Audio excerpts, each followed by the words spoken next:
ఉన్నాడు.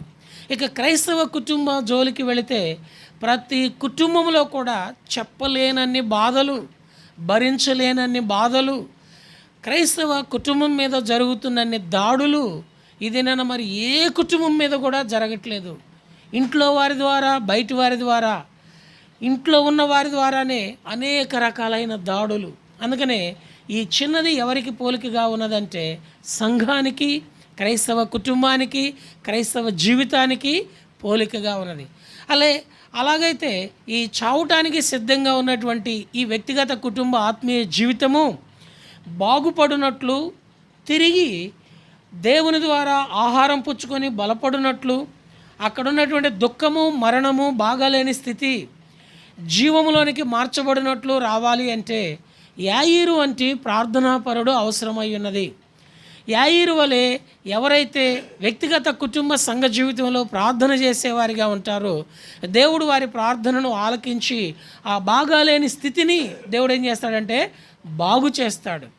ఈయనేమో తన కుమార్తెకు చావటానికి సిద్ధముగా ఉన్నదని యేసుప్రభువారిని వేడుకుంటుంటే ఆయన ఇంటి దగ్గర నుంచి ఎలాంటి సమాచారం వచ్చింది చూడండి. 35వ వచనం, ఆయన ఇంకనూ మాట్లాడుచుండగా సమాజ మందిరపు అధికారి ఇంట నుండి కొందరు వచ్చి నీ కుమార్తె చనిపోయినది.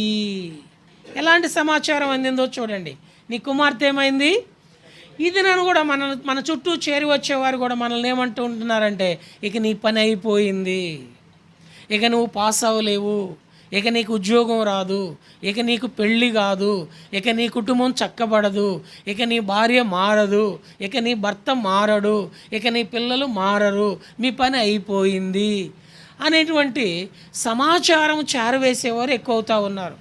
అయితే అలాంటి పరిస్థితుల్లో కూడా యాయీరు ఏం చేస్తున్నాడయ్యా అంటే ప్రార్థన చేస్తూ ఉన్నాడు. గత వారము యాయీరు ప్రార్థనలో 5 విషయాలు జ్ఞాపకం చేసుకున్నాం. మొదటిది ఏమిటి? ఆయనను చూచి. రెండవది ఏమిటి? ఆయన పాదముల మీద పడి. మూడవది ఏంటి? ఆయన చిన్న కుమార్తె చావనై ఉన్నదని అది బాగుపడునట్లు కోరుతున్నాడు. నాలుగవది ఏంటి?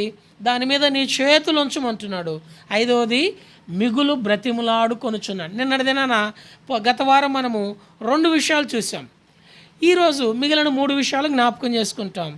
ఆయన ప్రార్థన చేయడానికి వచ్చినప్పుడు ఏం చేస్తున్నాడంటే 3వ తలంపు, నా చిన్న కుమార్తె చావునై ఉన్నది, అది బాగుపడి బ్రతుకున్నట్లు నీవు వచ్చి. అంటే విషయాన్ని స్పష్టంగా చెప్తా ఉన్నాడు. నా కుమార్తె ఏమయ్యింది? చావునయ్యింది. రెండోది అది బాగుపడాలి.